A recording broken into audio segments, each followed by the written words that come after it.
કામના મત માગી રહ્યા છે। આજે વડોદરા પહેલાં શું હતું ને અત્યારે વડોદરાનો જે વિકાસ થઈ રહ્યો છે પૂર્વ વિસ્તારમાં, તે જોતાં જે લોકો આવકાર આપી રહ્યા છે તે જોતાં 4 સીટ બહુ જંગી બહુમતીથી જીતે તે રીતે લોકોનો પ્રતિસાદ મળી રહ્યો છે। આજરોજ અમારા વોર્ડ નંબર 15માં સવારના સમયે ફેરણી કર્યા બાદ બપોર પછી અત્યારે વૈકુંઠ સોસાયટીના પશ્ચિમ વિસ્તારમાં ફેરણી માટે આવ્યા છે। ફેરણીના 11 દિવસના જે ઓવરઓલ અમને પ્રતિસાદ મળી રહ્યા છે એ જોતાં એમ લાગી રહ્યું છે કે ભારતીય જનતા પાર્ટીની પેનલને વિસ્તારના નાગરિકોએ એમના આશીર્વાદ આપવાનું મન બનાવી લીધું છે અને લોકો એમ કહી રહ્યા છે કે ભારતીય જનતા પાર્ટીના જે પણ કામ થયા છે, કોઈ આશય કે કોઈ વિશ્વાસનો પ્રશ્ન એટલા માટે નથી આવતો કારણ કે અમે શીર્ષસ્વ નેતૃત્વ જે ડબલ એન્જિનની સરકાર કામ કરી રહી છે એ જોતાં અમને ખબર છે અને અમને એવો વિશ્વાસ છે કે સ્થાનિક સ્વરાજના ઇલેક્શનમાં પણ ભારતીય જનતા પાર્ટી અમારા કામો કરશે અને એની જ પેનલને અમે જંગી બહુમતીથી જીતાડીશું એવું અમારું મન છે। આજે 11મા દિવસે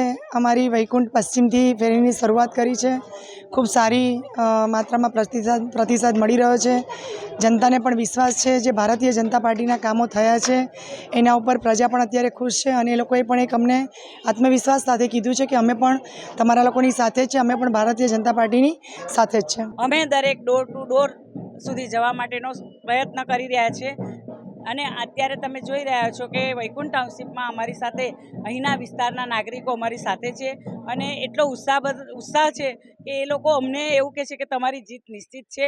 અમે જીતને નિશ્ચિત જ માનીએ છીએ, પરંતુ અમારે તો લીડ જ લેવી છે, એના માટે અમે આટલો પ્રયત્ન ડોર ટુ ડોર કરી રહ્યા છીએ। 28 તારીખે આપ મતપેટી ખોલશો ત્યારે ખબર પડશે કે નહીં, વોર્ડ નંબર 15 ભારતીય જનતા પાર્ટીનું કમળ બહુમતીથી વડોદરા મહાનગર સેવા સદનમાં બિરાજવાનું છે।